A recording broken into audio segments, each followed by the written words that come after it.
সম্পর্কের নাম যাই হোক না কেন, মন খারাপের সময় যে পাশে থাকে তাকেই সবচেয়ে কাছের মানুষ মনে হয়। ৬ বছর বয়সী বোন ৯ বছর বয়সী ভাইকে প্রশ্ন করল, দাদা, ভালোবাসা কাকে বলে? ভাই বলল, এই যে তুমি প্রতিদিন আমার ব্যাগ থেকে চকলেট চুরি করে খাস, তা জেনেও আমি প্রতিদিন ওখানেই চকলেট রাখি, এটাকেই বলে ভালোবাসা। বিশ্বাস করে অন্যের ক্ষতি সহজেই করতে পারবেন, কিন্তু বিশ্বাস করুন নিজের উন্নতি কোনোদিনই করতে পারবেন না। কিছু মানুষ আপনাকে ঠিক ততটুকু ভালোবাসবে যতটুকু আপনাকে সে ব্যবহার করতে পারবে।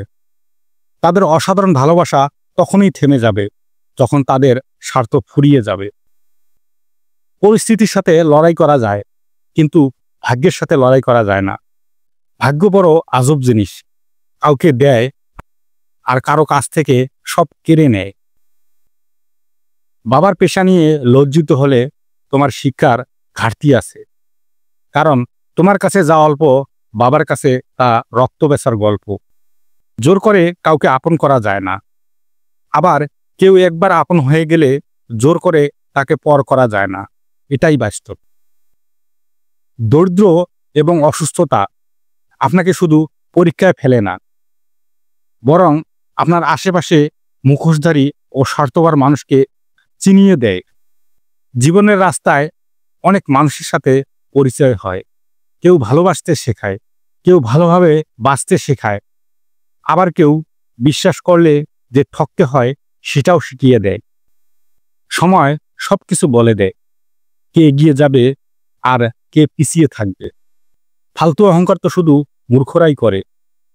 আত্মসম্মান নিয়ে বেঁচে থাকা মানুষগুলো গ্রহণযোগ্যতা হারাচ্ছে, আর তেল মারা মানুষগুলো সবার কাছে গ্রহণযোগ্য হয়ে উঠছে।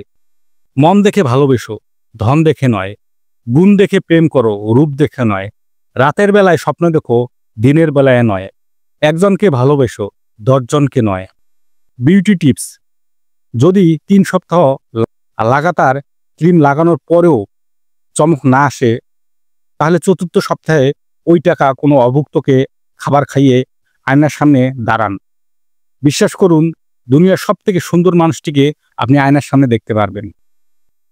কিছু মানুষ আছে যারা কোনো স্বার্থ ছাড়াই তার প্রিয় মানুষকে জীবনের শেষ পর্যন্ত ভালোবেসে যায়।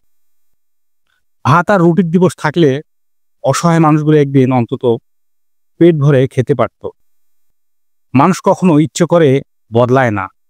কিছু মানুষের অবহেলা, কিছু মানুষের স্মৃতি, কিছু মানুষের ব্যবহার আর পরিস্থিতি ও সময় মানুষকে বদলাতে বাধ্য করে।